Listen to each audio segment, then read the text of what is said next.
अस्सलाम वालेकुम। उम्मीद है आप सब खैरियत से होंगे। आज हम बनाएंगे फिंगर फिश, जो कि बनाना बहुत ही आसान है और आपके साथ शेयर करेंगे कि फिंगर फिश कौन कौन सी मछलियों से बनाई जा सकती है और इसको किस तरह हम मैरिनेट करेंगे और किस तरह इसको टेस्टी बनाया जा सकता है, जो कि घर में बनाना बहुत ही आसान है और बहुत ही कम मसालों के साथ ये फिंगर फिश तैयार हो जाती है।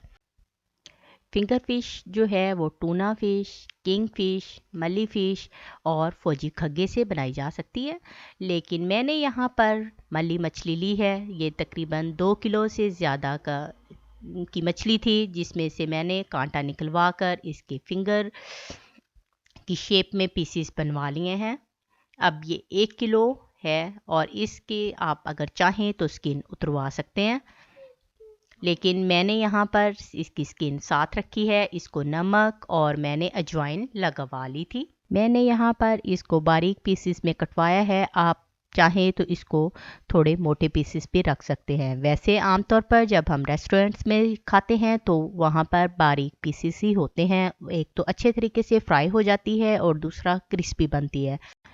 नमक और अजवाइन लगे हुए तकरीबन आधा घंटा हो चुका है। अब हम इसे बाउल में डालकर वॉश कर लेंगे।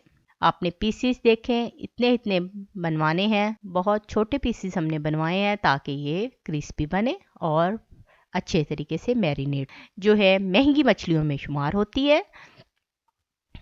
इनमें टूना फ़िश, किंग फ़िश और मली मछली शामिल है। फौजी खगा जो है वो फौजी खगा मछली जो है वो बाकी मछलियों की निस्बत सस्ती मछली है और रेस्टोरेंट्स में इसी से फिंगर फिश बनाई जाती है। फौजी खग्गे को रायटा और कैटफिश भी कहा जाता है। लोकल ज़ुबान में ये फौजी खगा के नाम से मशहूर है। फिंगर फिश अमूमन मैरिनेट करके नहीं रखी जाती ज़्यादा देर तक। इसको उसी वक्त ही बना लिया जाता है। तो धोकर हम खुश्क होने के लिए छन्नी में रख देंगे ताकि इसका पानी निकल जाए। 1 चम्मच यहाँ पर मैंने लहसुन अदरक का पेस्ट लिया है। 1 चम्मच लहसुन का पेस्ट, 1 चम्मच अदरक का पेस्ट, 1 चम्मच तकरीबन हम इसमें हल्दी शामिल करेंगे। हाफ से कम चम्मच हम जो है सुरख मिर्च शामिल करेंगे। सफ़ेद मिर्च शामिल करेंगे हाफ चम्मच, और हाफ से कम हम यहाँ पर काली मिर्च शामिल करेंगे। थोड़ी सी हम अजवाइन शामिल करेंगे।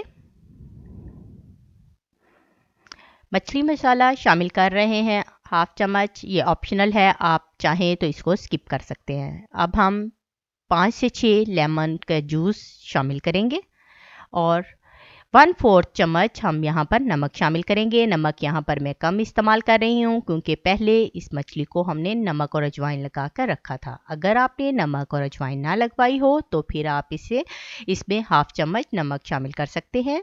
मसालों को हम अच्छे तरीके से मिक्स करके जो खुश्क हुई हुई मछली थी हमारी, हम उसको इसमें शामिल कर देंगे और अच्छे तरीके से इसको मिक्स कर लेंगे ताकि तमाम मसाला अच्छे तरीके से तमाम बोटियों पर अच्छे तरीके से लग जाए। यहाँ पर मैंने हल्दी शामिल की है। आप चाहें तो यहाँ पर येलो फूड कलर भी इस्तेमाल कर सकते हैं। रेस्टोरेंट्स में जो है कलर इस्तेमाल किया वो होता है, इसीलिए वो ज़्यादा येलो लगती है। तमाम को हम अच्छी तरीके से मिक्स करके हम इसे 1 घंटे के लिए मैरिनेट होने के लिए रख देंगे। तमाम बोटियों पर हमारा मसाला अच्छे तरीके से लग चुका है।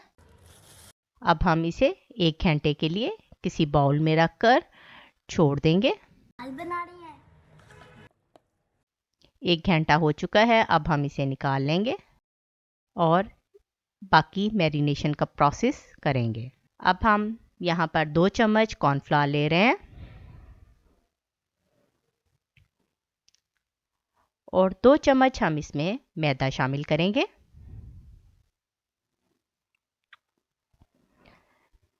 यहाँ पर मैं थोड़ा सा फूड कलर यूज़ कर रही हूँ।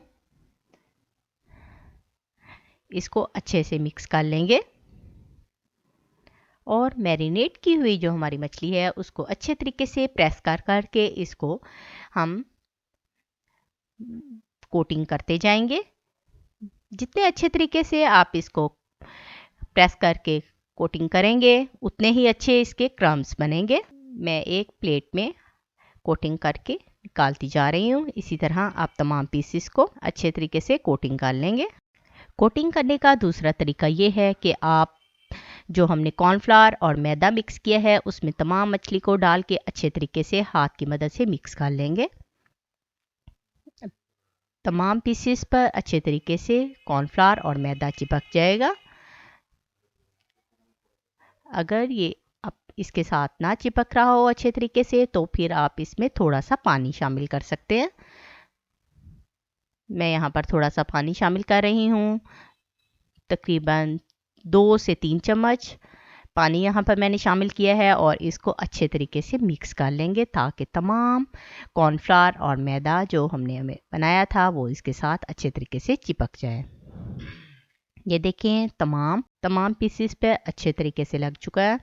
और फिंगर फिश एक ऐसी रेसिपी है जिसको हम मैरिनेट करके फ्रीज़ नहीं कर सकते। आप इसको उसी वक्त मैरिनेशन करने के बाद जो है वो फ्राई कर सकते हैं और सर्व कर सकते हैं। बच्चे और बड़े इसे शौक से खाते हैं, लेकिन मैं इसको कुछ देर के लिए फ्रिज में रख रही हूँ ताकि ये जो इसके ऊपर हमने मैदा और कॉर्नफ्लावर लगाया था वो अच्छे तरीके से इसके साथ सेट हो जाए। बताओ, आग जला लेंगे।